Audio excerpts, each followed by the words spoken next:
नमस्कार दोस्तों, welcome to the study clock channel. मैं हूं अर्पित अवस्थी और आज हम अपने स्टडी क्लॉक चैनल पर शुरू कर रहे हैं जीएस की महाश्रृंखला का पहला पार्ट। ये सभी क्वेश्चंस प्रीवियस ईयर पेपर्स में पूछे जा चुके हैं। हमारा इस महाश्रृंखला को शुरू करने का उद्देश्य आपको प्रीवियस ईयर सेट्स की प्रैक्टिस कराना और उनसे जुड़े टॉपिक्स को कवर करना है। आज हम 25 क्वेश्चंस की प्रैक्टिस करेंगे, साथ ही साथ उनसे जुड़े इतने फैक्ट्स देखेंगे जिससे आपको तकरीबन 100 क्वेश्चंस की प्रिपरेशन हो जाए। आज से आप हमारी इस सीरीज से जुड़े रहिए, निश्चित ही आपको आने वाले एग्जाम्स में सफलता मिलेगी और बहुत मदद मिलेगी। तो चलिए अब आरंभ करते हैं। पहला क्वेश्चन है कि भारत में कार्यकारी प्रमुख किसे कहा जाता है? तो इसका सही जवाब है प्रधानमंत्री।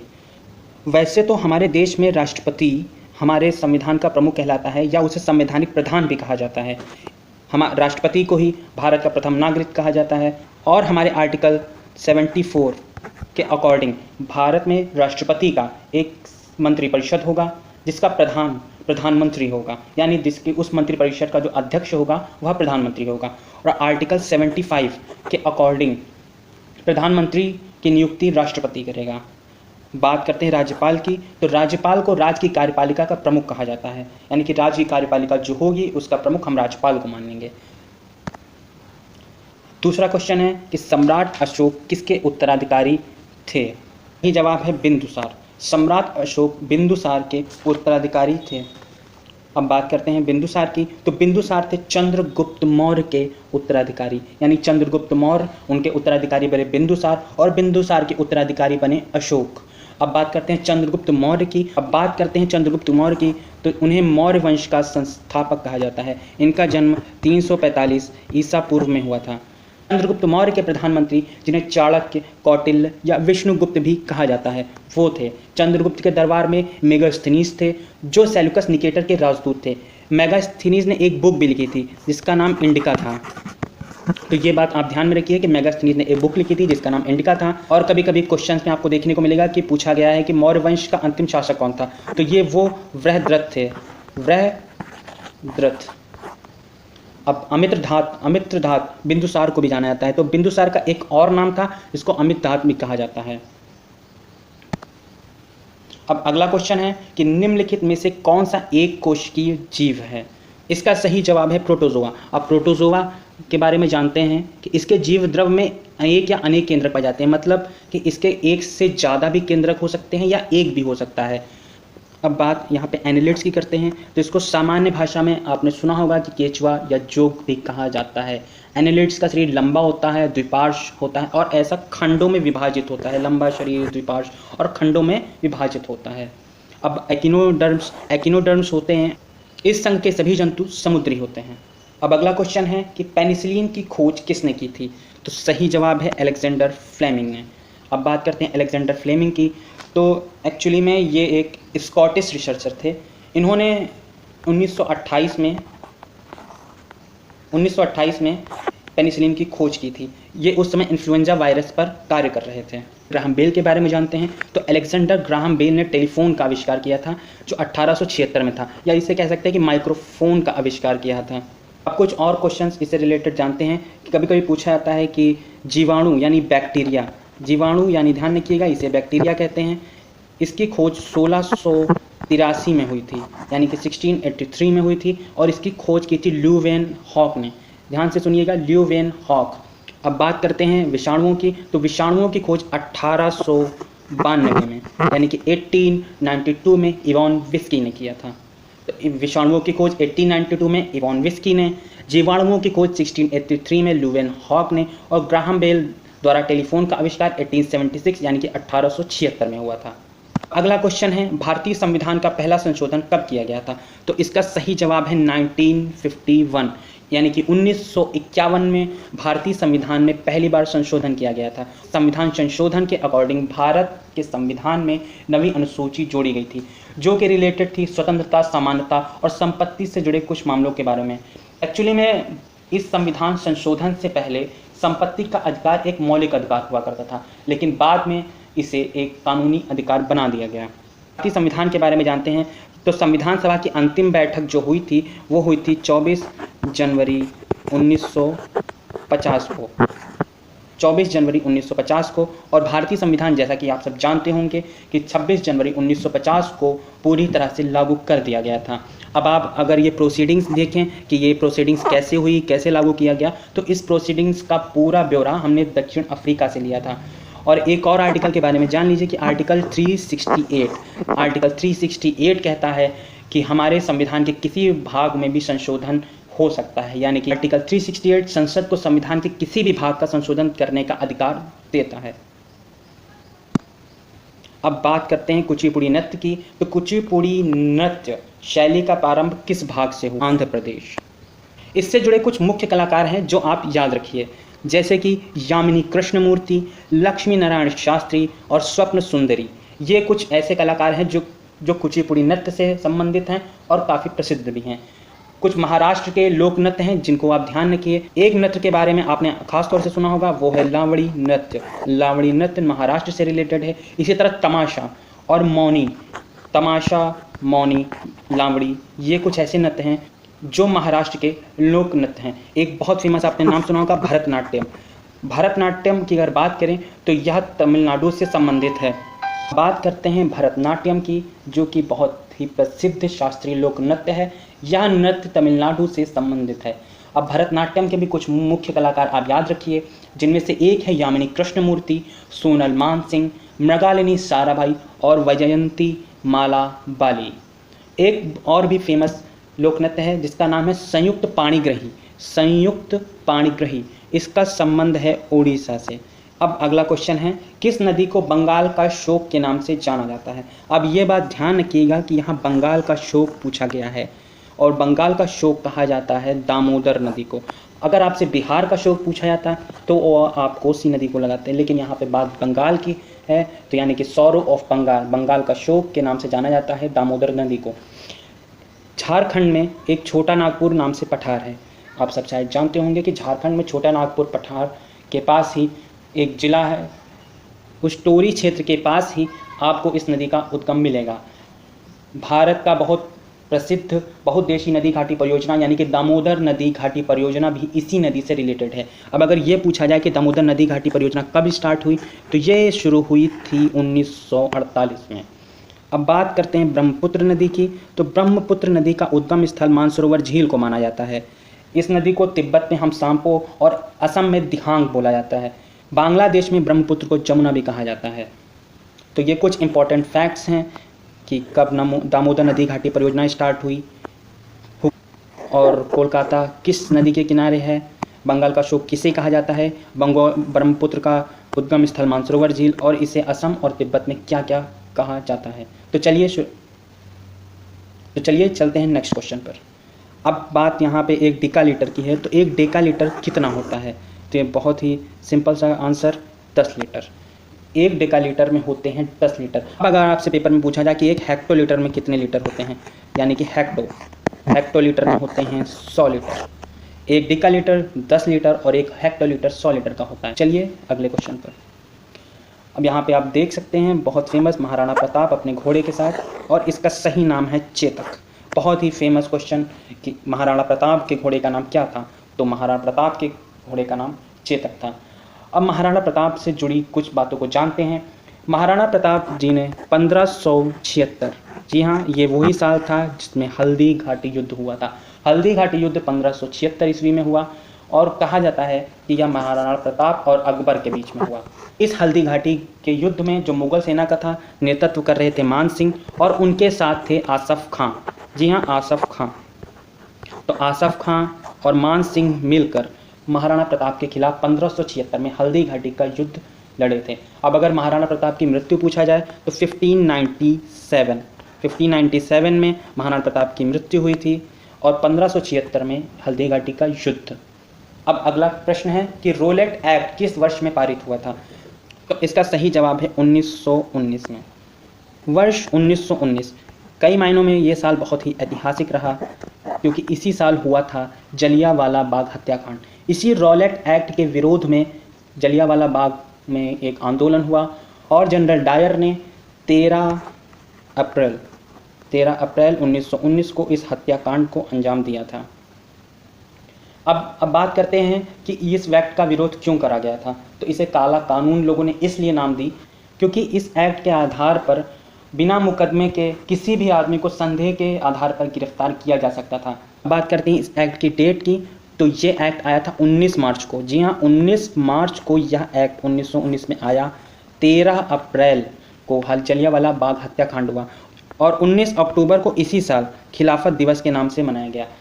तो यह एक्ट आया 19 मार्च 1919 को। पूछा जाए कि रॉलेट एक्ट किसके शासनकाल में आया, तो लॉर्ड जेम्स फोर्ड।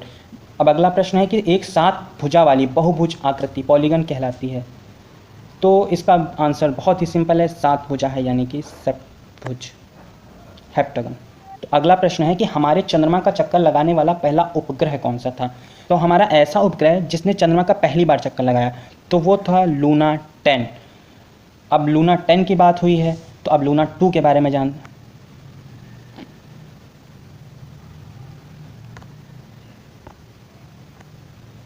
अब बात करते हैं लूना 3 की, तो लूना 3 के बारे में अब बात करते हैं लूना 3 की। तो लूना 3 ऐसा अंतरिक्ष यान था जिसने चंद्रमा के उस पृष्ठ के तो लूना 3 हमारा ऐसा अंतरिक्ष यान था कि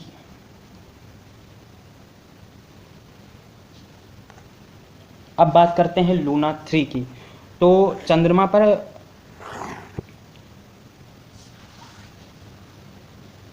पृथ्वी से हम चंद्रमा का तकरीबन 51% भाग देख सकते हैं, लेकिन शेष भाग पृथ्वी से नहीं दिखता है।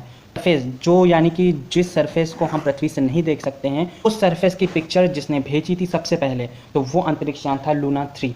तो लूना 9 ही ऐसा पहला अंतरिक्ष यान था जो चंद्रमा पर सबसे पहले उतरा और मार्स 2 मंगल पर सबसे पहले उतरा। स्पुतनिक के बारे में आपने सुना होगा, यूएसएसआर, जिसको आज की डेट में रशिया भी बोलते हैं। तो यूएसएसआर ने सबसे पहले स्पुतनिक ग्रह को लॉन्च किया था। अपोलो 11 मिशन के दौरान ही नील आर्मस्ट्रॉन्ग ऐसे पहले इंसान बने थे जिन्होंने चंद्रमा पर कदम रखा था। अब ये फैक्ट तो ज़्यादातर सभी को पता होता है कि नील आर्मस्ट्रॉन्ग पहले व्यक्ति थे जिन्होंने चंद्रमा पर पहला कदम रखा था। अब अगर आपसे पूछ ले कि दूसरे व्यक्ति कौन थे, तो बज़ एल्ड्रिन ऐसे दूसरे व्यक्ति थे जिन्होंने चंद्रमा पर कदम रखा था। अगला प्रश्न है कि किस बॉक्सर को द रियल डील के नाम से जाना जाता है, तो द रियल डील कहा जाता है इमानदार होलीफील्ड को द रियल डील के नाम से जाना जाता है। अब आपने सुना होगा ओलंपिक में 23 गोल्ड, जी हाँ 23 गोल्ड किसी एक व्यक्ति ने जो जीते हैं वो थे माइकल फेल्प्स एक तैराक हैं, एक विश्व प्रसिद्ध तैराक जिन्होंने एक कीर्तिमान रचा है 23 गोल्ड जीतने का। और माइकल फेल्प्स तैराकी से जुड़े हुए हैं। इनको कहा जाता है फ्लाइंग फिश, कि पेले को ब्लैक पर्ल कहा जाता है और आंद्रे अगासी को डेनिस द मिनोज के नाम से जाना जाता है। तो चलिए चलते हैं नेक्स्ट क्वेश्चन पे। पाकिस्तान में थार रेगिस्तान से जुड़े रेगिस्तान को क्या कहा जाता है, तो भारत के उत्तर पश्चिम में स्थित है थार का रेगिस्तान। इसका विस्तार भारत और पाकिस्तान दोनों की सीमाओं तक फैला हुआ है। जो कि भारत में जो इलाका आता है इस रेगिस्तान का उसे तो थार बोलते हैं, लेकिन जो इलाका पाकिस्तान में पड़ता है उसे चोलिस्तान बोला जाता है। तो जी हाँ, चोलिस्तान उस इलाके का नाम है। चोलिस्तान थार रेगिस्तान का वह भाग है जो पाकिस्तान में पड़ता है। कभी कभी प्रश्न आता है कि ऐसी कौन सी नदी है जो थार रेगिस्तान में जाकर लुप्त हो जाती है, तो लूनी नदी है, लूनी रिवर। अब गोबी डेजर्ट के बारे में पूछा गया, तो गोबी डेजर्ट पड़ता है आपका मंगोलिया और चीन के विस्तार में। चीन का उत्तरी भाग और मंगोलिया का दक्षिणी भाग, इसके बीच में स्थित है गोबी डेजर्ट। अब अगर आपसे पूछा जाए कि विश्व का सबसे बड़ा डेजर्ट कौन सा है, यानी कि सबसे बड़ा रेगिस्तान कौन सा है, तो वो है सहारा डेजर्ट ही वो डेजर्ट है जो विश्व में सबसे बड़ा है। ये आपके नॉर्दर्न अफ्रीका यानी उत्तरी अफ्रीका में स्थित है। अब दक्षिण अफ्रीका में भी एक बहुत बड़ा मरुस्थल स्थित है जो अक्सर एग्जाम्स में आता है, उसका नाम है कालाहारी मरुस्थल। कालाहारी मरुस्थल ऐसा मरुस्थल है जो दक्षिण अफ्रीका में पड़ता है। तो ये फैक्ट भी आप याद रखिएगा। चलते हैं नेक्स्ट क्वेश्चन पर।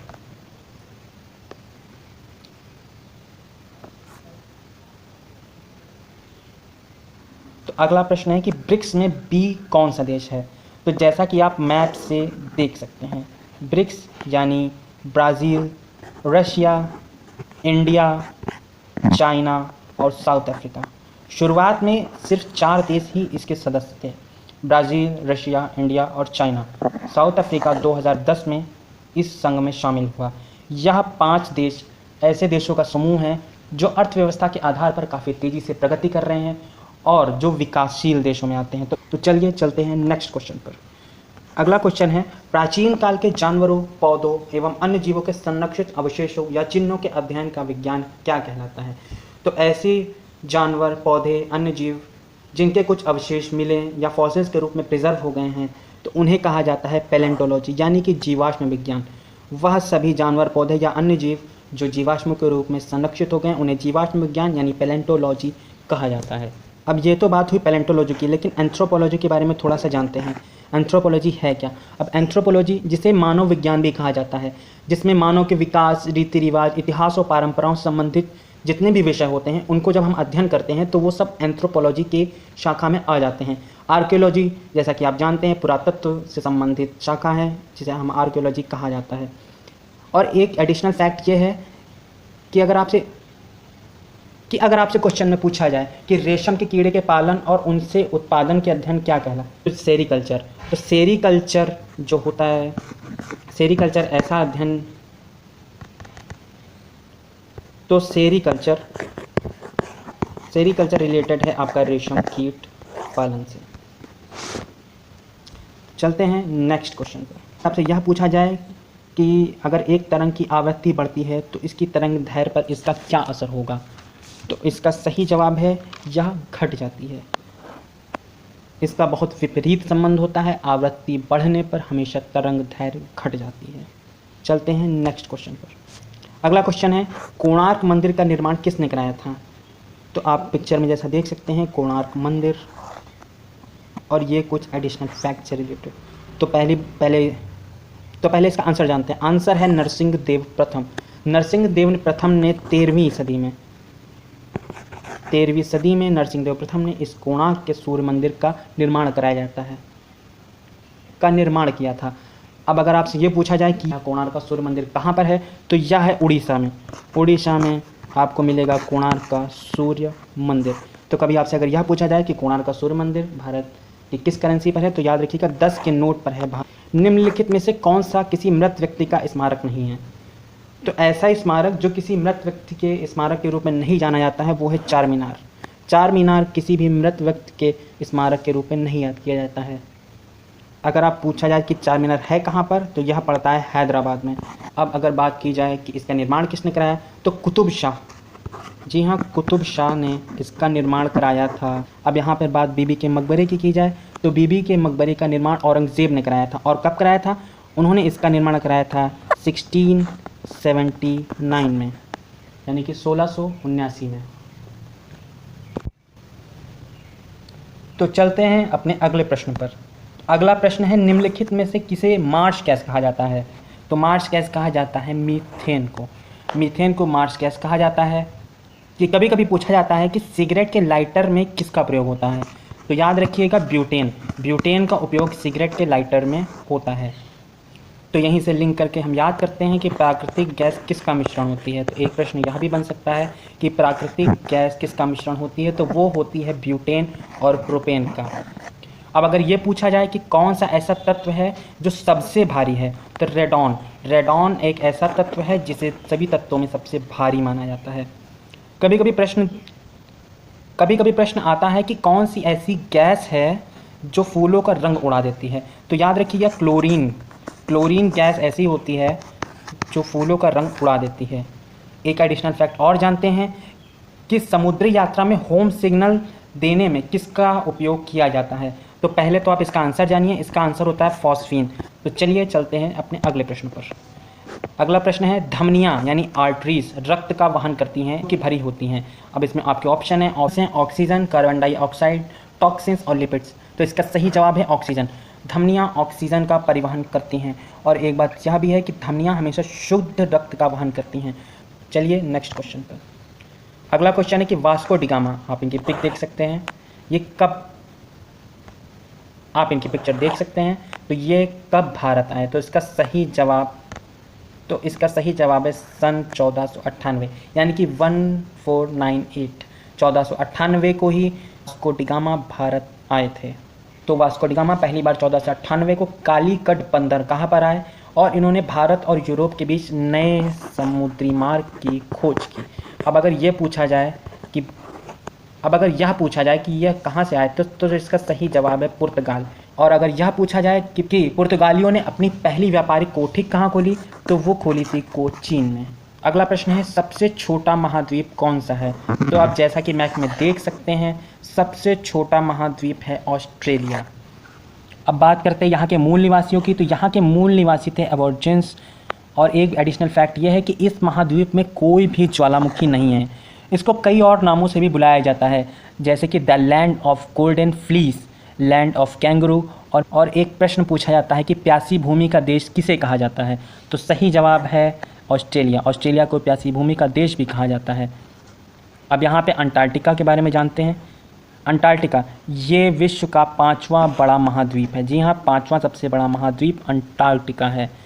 अफ्रीका महाद्वीप की बात करें तो अफ्रीका सेकंड सबसे बड़ा महाद्वीप है। अब बात करते हैं साउथ अमेरिका की, जिसे दक्षिणी अमेरिका भी कहा जाता है। यह महाद्वीप विश्व का 4था सबसे बड़ा महाद्वीप है। तो चलते हैं नेक्स्ट क्वेश्चन पर। नेक्स्ट क्वेश्चन है, बौद्ध गुफाओं के लिए प्रसिद्ध कार्ले किस राज्य में स्थित है? तो इसका सही जवाब है महाराष्ट्र। महाराष्ट्र में ही बौद्ध गुफाओं के लिए प्रसिद्ध कार्ले स्थित है। अब अगर महाराष्ट्र की बात है तो ये बात ध्यान रखिए कि पेंच नेशनल पार्क एक ऐसा पार्क है जो महाराष्ट्र और मध्य प्रदेश दोनों की सीमाओं से लगा हुआ है।